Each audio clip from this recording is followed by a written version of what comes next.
It's just how Pete Hegseth is going from one crisis to the next. He's been in the job less than 3 months. We've had scandals about his private life, some of which he's denied. We've had his mother on Fox News defending him. We've had allegations about his treatment of women.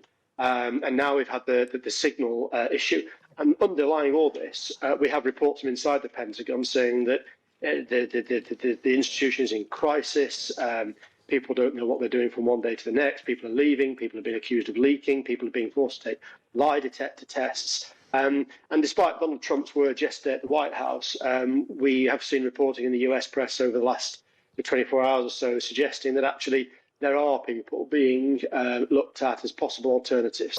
Now, every Tuesday, we head to the US to find out what's happening in Washington. And, always something is. Alistair Dawber is the Washington Correspondent of the Times and the Sunday Times, and he joins me now. Hello, Alistair.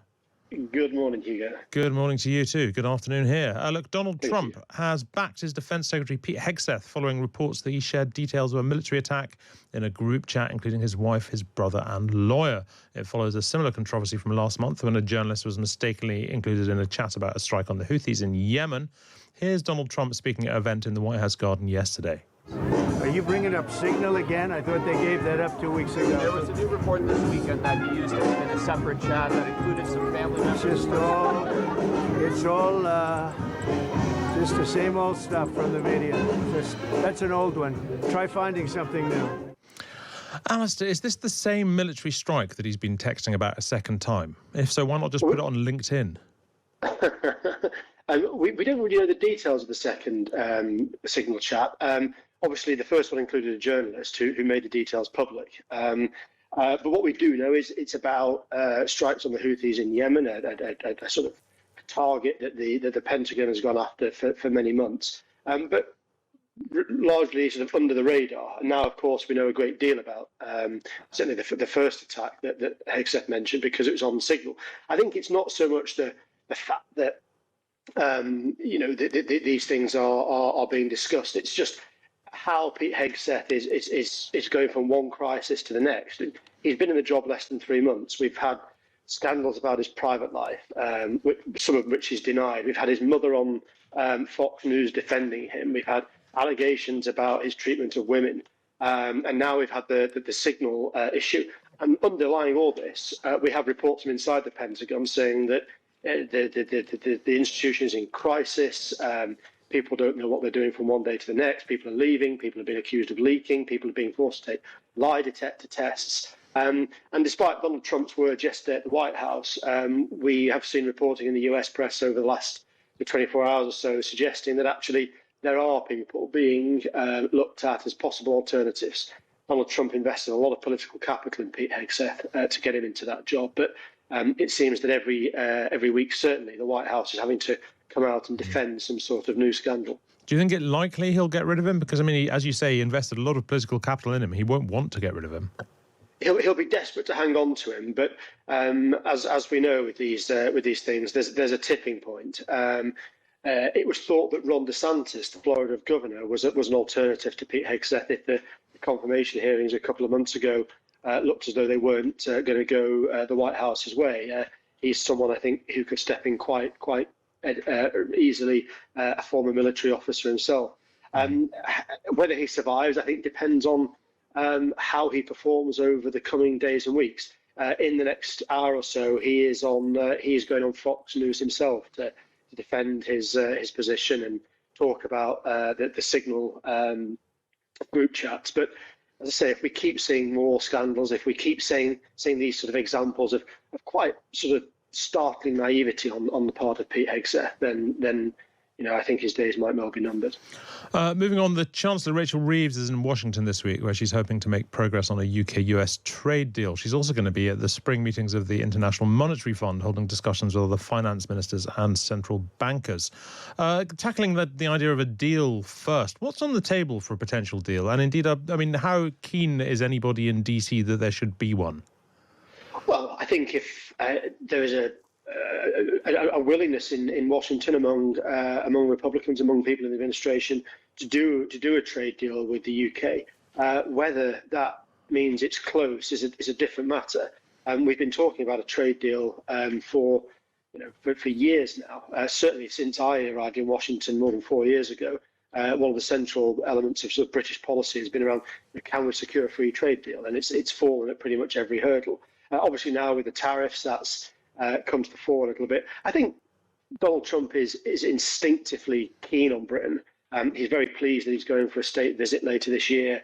I think he likes the fact that he's got assets in Britain, golf course and so forth. And of course, his mother was Scottish. But whether that translates into cold, hard, avoiding tariffs as far as the UK is concerned will remain to be seen. And the other thing, of course, that's on Rachel Reeves' mind as she arrives in Washington isn't just a free trade deal. It's the state of the financial markets. The top headline on the Wall Street Journal website at the moment is US equities have had their worst April since the Great Depression. The dollar's down 10% since Donald Trump took over in January. We have projections of 3.5% growth this year from the IMF. And that's obviously completely reversed in the less than 100 days that Donald Trump's been in office. So I think Rachel Reeves will also be just as concerned on the state of the world economy as much as on trade deals with the US. I mean, just so sticking on the deal for a moment, how politically important is it for Donald Trump to start really landing some trade deals? Because the whole point, one of the many points that we've had, but certainly the latest point of his whole policy on tariffs is that countries are going to be queuing up to demand trade deals. Presumably, it would be quite a political coup if he can actually sort of get one with a relatively major economy such as the UK. Absolutely. No, absolutely. It would help his stance markedly. I mean, there are plenty of Republicans saying that the tariff policy is akin to madness and that it's not going to work. So trade deals will be helpful. I mean, the other thing that Donald Trump, I think, wants more than trade deals is for great big companies to move their operations to the US. So that creates jobs, it creates industries, it creates economic activity and tax revenues at home. Yes, trade deals are important, but I think if Donald Trump had the choice between sort of huge, great big car companies or tech companies relocating to the US and building plants and factories there, then that would probably be more important to him than a trade deal with the UK. And look, at that IMF meeting, will Rachel Reeves, I mean, will she have a particular aim to do something that sort of helps stabilise the global economy? What can the IMF do in this regard? Not a great deal, I think. If the IMF, as I say, issued a report on the 17th of January saying that US growth was on course for 3.5% this year, warning that was subject to how Donald Trump implemented tariffs and protections. And we've seen in the 3 months or so since he returned to office that everything has gone wrong as far as economic indicators are concerned. I think Rachel Reeves and the other finance ministers arriving in DC this week, we're very, very keen to say, look, we don't want to upset the Americans. We don't want to offend the Trump administration. We understand that, they have a mandate to implement this America First agenda that they were elected on last year. But do take note of the damage it's doing, not just in the world economy, but also in the US. And, is there a way, and perhaps trade deals are a first step, is there a way we can offer some sort of stability and some sort of reassurance that the world economy isn't heading for quite a significant downturn? Indeed. Look, Alistair, finally, Harvard University has filed a federal lawsuit against the Trump administration. Talk us through that story. What's going on there? So this dates back to last year when we saw all the demonstrations on university campuses across the US on the war in Gaza. Donald Trump at the time was hugely critical of universities for not protecting Jewish students and Jewish faculty staff, who he said were being subjected to torment and terror by pro-Palestinian activists. Now, he's since set up a task force on anti-Semitism in universities. And as part of this, he wants the federal government to have oversight over things like appointments, student admissions, visas for students and where they're coming from and what they might have said in the past. Harvard says this is overreach and has gone public with a lot of its criticism. The Trump administration has responded by saying, well, OK, if you're not going to play ball, we're going to cut your federal funding, which amounts to billions of dollars a year. In the case of Columbia is folded. Columbia University has folded to some extent and said it will do and implement some of the things that the Trump administration wants. Harvard, the biggest, the oldest, probably the most famous American university, said, well, we're not going to do that. And in fact, they're going to sue for this funding and sue to prevent the task force implementing some of the things it wants to do.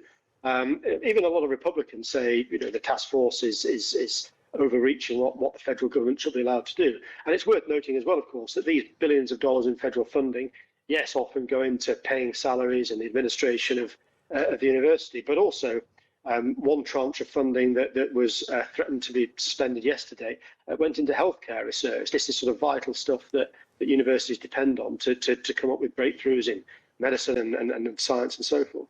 Now, look, Harvard is obviously an extremely powerful university. There's obviously no guarantee that the Trump administration wins this one, right?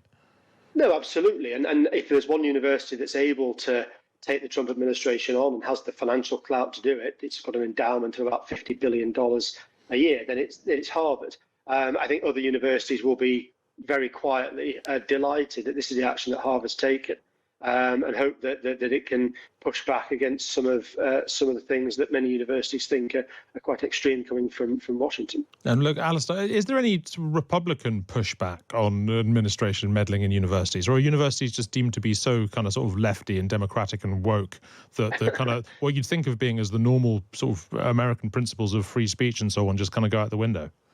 I think, with a lot of Trump policies, especially since he came back into office, there are Republicans on the Capitol Hill and elsewhere who are quietly guessing that they're not happy, quietly offering advice to places like Harvard and other universities in the case of that story. But very, very few people are willing to put their head above the parapet, knowing full well that it is Donald Trump's party. He is the king of the Republican Party, and were he to be openly critical of a congressman or a senator or someone standing for office in the midterms next year, that could do their campaign irreparable damage. Yeah, that's game over. Thank you very much indeed, Alistair Dawber. Alistair is the Washington correspondent of the Times and the Sunday Times.